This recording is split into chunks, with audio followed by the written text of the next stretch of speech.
আদালতের নির্দেশে মৃত্যুর প্রায় 20 দিন পর কবর থেকে তোলা হলো এক নাবালিকা বধূর মৃতদেহ। সোমবার ম্যাজিস্ট্রেট ও রতুয়া থানার পুলিশের উপস্থিতিতে দেহ উত্তোলন করে ময়নাতদন্তের জন্য পাঠানো হয়।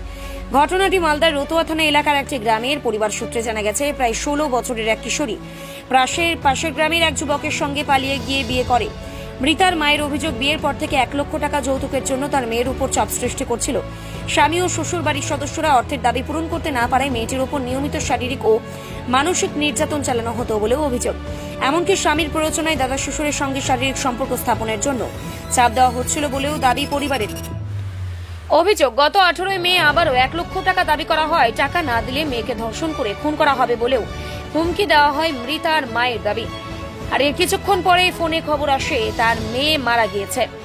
শ্বশুর বাড়িতে পৌঁছে তিনি দেখেন কবর দেওয়ার আগে মৃতদেহ স্নান করানো হচ্ছে। তার অভিযোগ, মেয়ের গলায় কালছিটের দাগ দেখতে পেলেও ভালোভাবে দেহ পরীক্ষা করার সুযোগ না দিয়ে দ্রুত কবর দিয়ে দেওয়া হয়। ঘটনার 12 দিন পর 31 মে মৃতার মা রতুয়া থানার স্বামী সহ শ্বশুর বাড়ির 7 জনের বিরুদ্ধে ধর্ষণ ও খুনের অভিযোগ দায়ের করেন।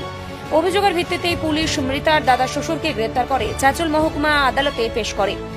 চাঁচল মহকুমা আদালতে পস্কো বিশেষ আদালতের বিচারক জয়শঙ্কর রায় অভিযুক্তকে পুলিশ হেফাজতে নিয়ে তদন্তের নির্দেশ দেয়। পাশাপাশি মৃতদেহ কবর থেকে তুলে ময়নাতদন্ত করার নির্দেশ দেওয়া হয়। সোমবার আদালতের নির্দেশ কার্যকর করতে ম্যাজিস্ট্রেটের উপস্থিতিতে কবর থেকে দেহ উত্তোলন করা হয়। ঘটনাকে ঘিরে এলাকায় ব্যাপক চাঞ্চল্যের সৃষ্টি হয় এবং কবরস্থানের আশেপাশে বহু মানুষের ভিড় জমে যায়।